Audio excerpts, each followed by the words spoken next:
Jika ada orang menikah, kemudian dia sudah bersyahadat ikrar bahwasanya dia masuk Islam, sudah kita anggap sebagai seorang muslim. Pernikahannya adalah sah. Cuman sebagai orang muslim yang sesungguhnya, jangan gampang-gampang deh. Jangan-jangan hanya pengen Anda saja lalu dia bersyahadat. Kan perlu bukti keislamannya. Ya kalau bicara tentang sah-sah, dia bersyahadat kok. Bisa jadi dia syahadatnya benar, bisa saja hanya untuk bisa menikah. Cuman Anda yang dinikahi ini misalnya, Anda harus paham dong. Misalnya kalau Anda yang dinikahi, mikir dong. Ini jangan-jangan hanya pengen dapatkan saya, setelah itu kembali lagi. Jadi jangan gampang. Tapi kalau memang dia bersyahadat benar, tulus karena Allah, indah, hebat. Dia masuk Islam. Seperti al-Islam ya jubu maqablah. Dia tidak punya dosa dia. Kemudian setelah itu kok dia murtad. Murtad sudah ada pembuktiannya adalah menyembah selain Allah atau sebagainya. Laki-laki non-muslim bersyahadat menjadi mu'alaf ketika mau menikahi wanita muslimah. Dan banyak kejadian setelah selang beberapa lama, laki-laki yang sudah menjadi suami ini kembali murtad. Tentu hal ini seharusnya menjadi perhatian para wanita muslimah. Karena begitu suami kembali murtad, sebenarnya pernikahan mereka sudah berakhir. Bagaimana kalau suami yang sudah murtad ini malah minta diselenggarakan sebagai muslim ketika dia meninggal? Apa pendapat Buya Yahya? Berikut ini suara kajian Buya Yahya. Link kajian beliau ada di deskripsi. Terima kasih.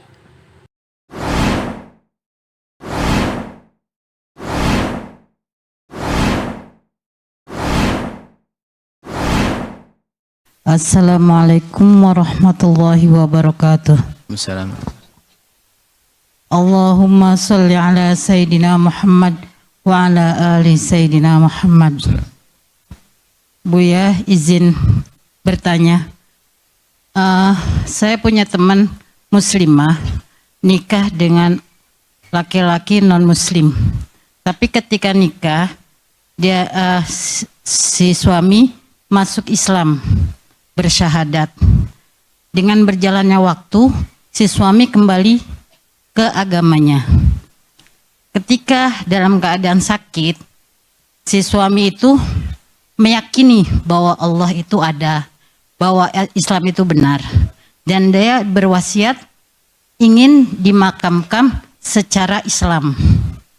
Akhirnya dimakamkanlah secara Islam oleh keluarganya karena yakin bahwa dia itu dengan Islam tanpa mengucapkan 2 kalimat syahadat. Nah, ini hukumnya apa, Buya? Yang kedua, bagaimana sih adab kita ketika takziah? Sholat enggak dia? Setelah dia mengakui Islam benar waktu sakit, mau sholat enggak? Nah, dia belum mengucapkan 2 kalimat syahadat, enggak, Buya. Dia mau sholat enggak setelah itu? Enggak sholat, Buya. Terus mati? Meninggal. Tapi dia berwasiat ingin dimakamkan secara Islam. Dikafani, disolati, dan dikubur di makam Islam. Tapi tetangganya nggak mau nahlilin, Buya. Tahlil nggak mau, tapi makam diantarkan. Ini apa hukumnya, Buya? Yang kedua, apa sih adab kita ketika takziah di non-muslim? Seperti kita diundang untuk acara ngaben, untuk acara kremasi. Bagaimana sikap kita, Buya? Sekian, wassalamualaikum warahmatullahi wabarakatuh. Assalamualaikum warahmatullahi wabarakatuh. Jika ada orang menikah, kemudian dia sudah bersyahadat ikrar bahwasanya dia masuk Islam, sudah kita anggap sebagai seorang muslim. Pernikahannya adalah sah. Cuman sebagai orang muslim yang sesungguhnya, jangan gampang-gampang deh. Jangan-jangan hanya pengen Anda saja lalu dia bersyahadat. Kan perlu bukti keislamannya. Ya kalau bicara tentang sah-sah, dia bersyahadat kok. Bisa jadi dia syahadatnya benar, bisa saja hanya untuk bisa menikah. Cuman Anda yang dinikahi ini misalnya, Anda harus paham dong. Misalnya kalau Anda yang dinikahi, mikir dong. Ini jangan-jangan hanya pengen dapatkan saya, setelah itu kembali lagi. Jadi jangan gampang. Tapi kalau memang dia bersyahadat benar, tulus karena Allah, indah, hebat. Dia masuk Islam seperti al-Islam ya jubu maqablah. Dia tidak punya dosa dia. Kemudian setelah itu kok dia murtad. Murtad sudah pembuktiannya adalah menyembah selain Allah atau sebagainya. Hanya gara-gara tidak sholat tidak bisa disebut sebagai murtad menurut jumhur ulama, kecuali menurut Imam Ahmad.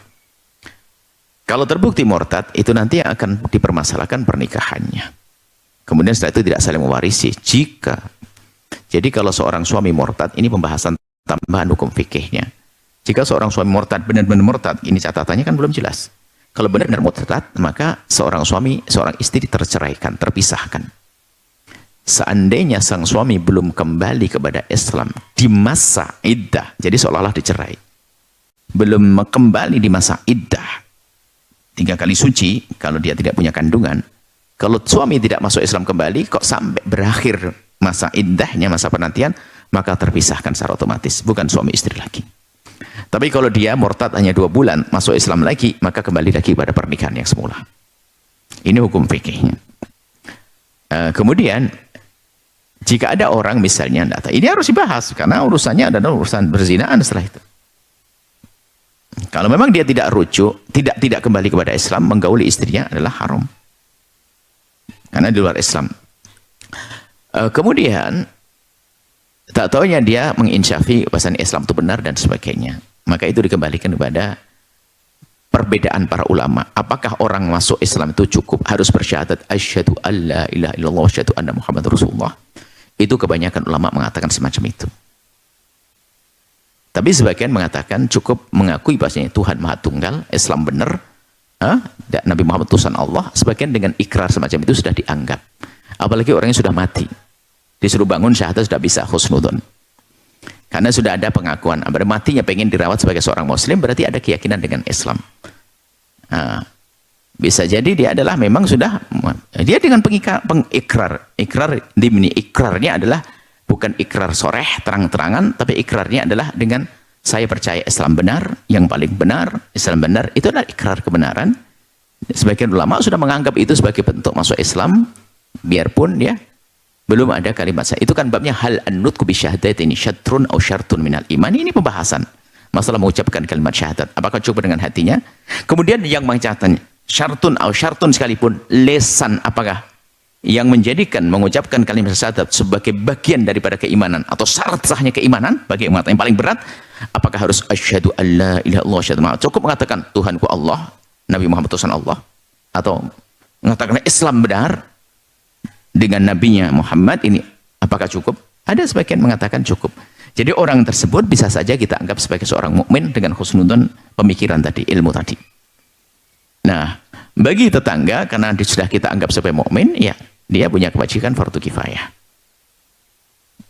Biarpun menurut jumhur ulama mengatakan tidak selagi belum asyhadu alla ilaha illallah. Cuman kan dari wasiatnya sudah jelas, mengakui, pengakuannya dulu ditambah wasiatnya dulu.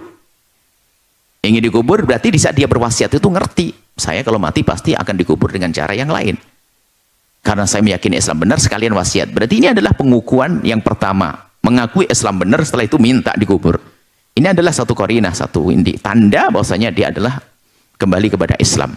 Dikubur, selesai. Urusan tahlilan nggak ditahlilan, ini babnya beda. Ini bukan tahlilan, bukan sebuah kuah. Itu tahlilan ada cara mendoakan dengan cara tahlilan. Nggak tahlilan? Ya nggak ada apa-apa. Nggak usah ribut urusan tahlilan dan tidak tahlilan. Yang fardu kifayah tadi yang perlu dibahas. Memandikannya, mengafaninya, menyolatinya, menguburnya itu. Adapun setelah itu, nggak menahlili para tetangga, ya nggak ada masalah. Kan bukan kewajiban kita menahlilinya. Yang wajib adalah fardu kifayah untuk menyolatinya dan seterusnya, seperti itu. Jadi hal-hal semacam ini. Kemudian apa pertanyaan satu lagi? Adab takziah Islam mengajarkan keindahan. Kalau Anda ada tetangga Nasrani, Buddha, Hindu meninggal dunia, Anda dianjurkan untuk bisa takziah. Anda takziah bisa milih waktu dong, bukan waktu yang di saat ada acara-acara keagamaan. Anda datang setelahnya atau sebelumnya. Sebelum ada acara Anda datang, kemudian Anda beri hadiah dan apa-apa, selesai. Setelah waktu acara, mohon maaf saya ada kesibukan. Sudah selesai. Bukan diikut doa-doa dan sebagainya. Bukan. Orang cerdas itu pandai. Nggak usah pusing. Tinggal saja nanti mohon maaf aduh nggak bisa datang nanti dengan beralasan bermacam-macam, tapi tetap terjalin kekeluargaan, bertetangga yang baik dan seterusnya. Seperti itu.